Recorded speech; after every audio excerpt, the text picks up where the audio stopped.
le krach est sur les marchés financiers, on le voit. Le krach débarque dans nos assiettes avec la hausse des prix alimentaires. Il faut faire quelque chose. Et on voit une impuissance, une incapacité à réagir de la part des gouvernements en place.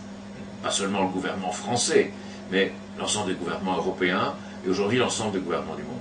Ils sont paralysés car ils ont choisi depuis plus de 30 ans, depuis que l'on a annulé la convertibilité entre l'or et le dollar depuis le 15 août 1971, on voit toute une financiarisation de l'économie, une économie qui est devenue comme folle, où on ne développe plus le capital humain, mais on développe le capital financier, le capital qui n'est pas réellement productif. Et de plus en plus, ces spéculations se sont amoncelées. On a titrétisé, comme on dit.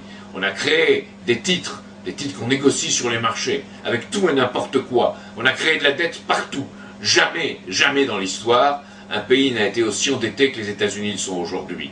Si on fait la somme de la dette des institutions publiques aux États-Unis, des collectivités publiques, si on fait la somme de la dette des personnes privées, plus la dette des entreprises, les financières et les non financières, on arrive à 3 fois le chiffre d'endettement de 1929.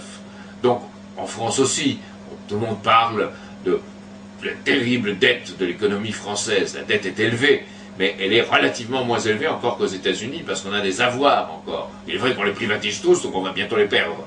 Donc on a une situation qui est une situation limite. On le voit se refléter dans l'éducation nationale. Dans l'éducation nationale, on voit une éducation qui n'est plus une éducation du principe de découverte, d'investissement productif, de l'avenir, mais on voit une éducation qui est donnée pour que les gens soient formatés, pour qu'on puisse les utiliser, les processer, les traiter comme des instruments statistiques, et pas la culture de la découverte. D'ailleurs, on paie tellement mal nos doctorants, nos post-doctorants dans le domaine de la recherche. Il n'y a pas d'économie de la recherche en Europe. Donc c'est cela qu'il faudrait créer, une culture de la recherche, une culture de la découverte. Donc voilà où nous en sommes aujourd'hui. Nous avons un capital fictif qui s'est substitué au capital humain.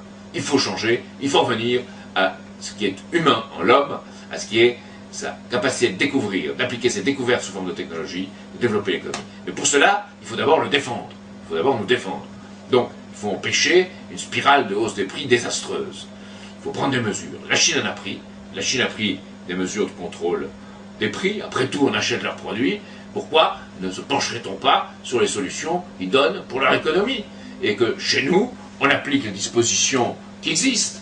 Le Code du commerce, dans son article 412, je l'ai ici, dit qu'on peut prendre des dispositions, que le gouvernement peut arrêter par décret en Conseil d'État, des dispositions contre des hausses et des baisses excessives de prix, des mesures temporaires, motivées par une situation de crise, des circonstances exceptionnelles, une calamité publique ou une situation manifestement anormale du marché dans un secteur déterminé. Eh bien, nous y sommes, et il faut agir. Or, on n'agit pas. De plus, la Constitution nous dit, dans son préambule, la Constitution du 27 octobre 1946, celle de la victoire contre le nazisme, dont le préambule a été repris dans celle de 1958, elle nous dit « La nation assure à l'individu et à la famille les conditions nécessaires à leur développement. Elle garantit à tous la protection de la santé, la sécurité matérielle, le repos et les loisirs. » Eh bien, tout ça n'est pas du blablabla. Il faut absolument qu'un gouvernement le serve, protège la population. D'abord, un contrôle des prix dans le domaine agricole, dans l'agroalimentaire, dans le domaine de l'énergie et des transports, et aussi qu'on protège, comme les propositions de loi que nos amis aux États-Unis font, que Lyndon LaRouche fait aux États-Unis, qu'on protège les gens pour qu'ils aient un toit, pour qu'ils aient un logement, qu'ils ne le perdent pas. Et il va y avoir toute une crise de l'immobilier qui est en train de se produire, qui va se produire aux États-Unis, mais qui va se produire aussi en Espagne, en Angleterre, et venir en France, de ce point de vue-là. Il faut absolument qu'il y ait là, qu'on empêche les gens de perdre leur toit, de perdre leur logement. Et il faut des dispositions disant pas plus de 20% des revenus dans le prix qu'on met dans sa location ou dans l'accession au logement. Et que pour cela, l'État protège, l'État puisse intervenir. Ensuite, il faut aller beaucoup plus loin, bien sûr, que ces mesures de protection, que ces coupe-feux. Aller plus loin, ça veut dire recréer du capital humain, recréer du principe de découverte, recréer ce que l'homme fait l'homme. Ça suppose ce que nous appelons un nouveau Bretton Woods. D'abord, mettre en banqueroute, éliminer toutes les dettes illégitimes qui ont été contractées, l'argent qui va à l'argent, puis remettre l'argent pour le développement, pour la croissance, pour des grands travaux, pour équiper l'homme et la nature. Ça veut dire des ponts, des ports, des routes, l'école, l'hôpital, le laboratoire. Un capital qu'on pourrait qualifier, qu'on pourrait appeler le capital réel, avec des mesures de justice sociale, des salaires élevés pour des emplois qualifiés. Et là, on a un type de politique qu'on a pu associer à un certain moment en Europe à la social-démocratie, mais la social-démocratie a failli aujourd'hui devant nos yeux.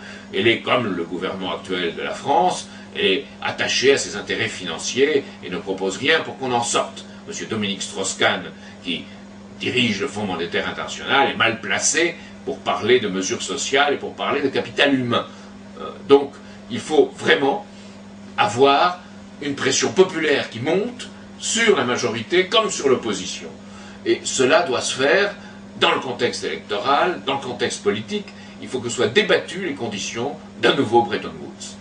En 1944-1945, on a mis en place Bretton Woods, qui est un système qui devait assurer le développement de l'équipement dans le monde. Il y a eu trahison après la mort de Roosevelt par Truman et le gouvernement américain.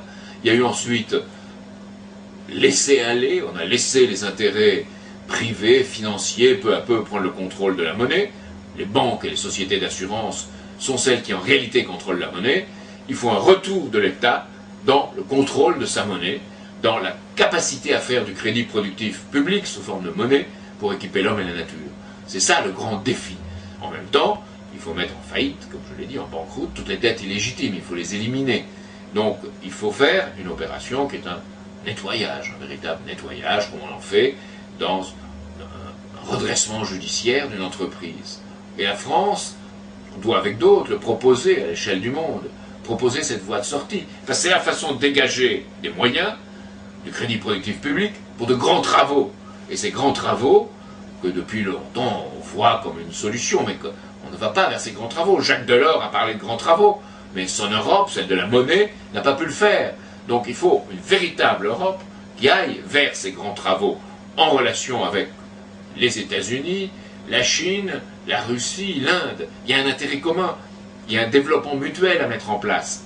Pour cela, évidemment, il faut soutenir ceux qui, aux États-Unis, combattent la politique de Bush et de Cheney, qui est un désastre à la fois sur le plan de la paix et qui est un désastre à la fois sur le plan de l'économie. Et les deux vont ensemble. Il faut, avec la Russie, avec l'Inde et la Chine, passer des accords à long terme, d'État à État, bien d'équipement, matières premières, technologie, doivent être la base de ces accords. À long terme, il faut rétablir une vision à long terme des choses, à 10, 20, 30, 50 ans. Et à ce moment-là, on pensera aux générations futures, on pensera réellement à ce qui doit déterminer notre action, c'est-à-dire les enfants à naître, ceux des générations futures que nous devons servir. Et c'est cela qui définit vraiment une république, c'est cela qui définit la justice sociale, c'est cela qui définit l'être humain, travailler pour ceux qui pourront venir. Et aujourd'hui, on a une société de court terme, d'infidélité, de vision autodestructrice, en réalité, parce qu'on ne pense pas le long terme, on ne pense pas aux générations futures. On ne pense pas à ce qui est réellement, ce qui est humain en l'homme, la découverte de principes physiques nouveaux, leur application sous forme de technologie, le développement.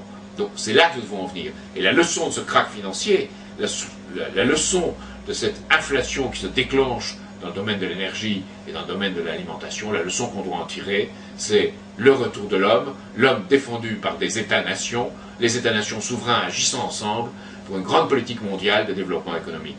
C'était la vision qui a été en partie réalisée après la guerre de 1945, après la victoire sur le nazisme.